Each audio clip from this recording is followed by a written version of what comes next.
అపవాది ప్రవేశించటానికి కారణం, ఈ అననీయ సఫీరా ఏం చేసినారంటే అబద్ధం ఆడినారు, మోసం చేసినారు. ఇది చాలా భయంకరమైన అనుభవం క్రైస్తవ జీవితంలో.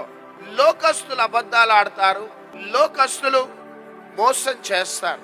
కానీ దేవుని బిడ్డలమైన మనము అబద్ధం ఆడొద్దు, మోసం చెయ్యొద్దు.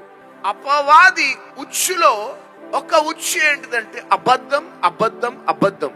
ఈ అబద్ధాలకి మనం అలవాటు పడ్డాము అంటే ఈ అబద్ధాలు కుటుంబాలని, పట్టణాలని, పార్టీలని, అన్నిటినీ కూడా సంఘాలని విచ్ఛిన్నం చేసేస్తుంది. ఎందుకంటే అది భూ సంబంధమైనది, దయ్యానికి సంబంధించిన జ్ఞానం.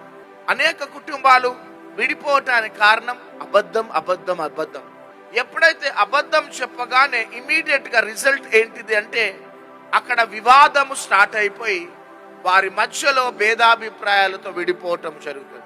అబద్ధము భయంకరంగా కుటుంబాలని, దేశాలని, రాష్ట్రాలని చిచ్చుపెట్టే భయంకరమైన ప్రభావం.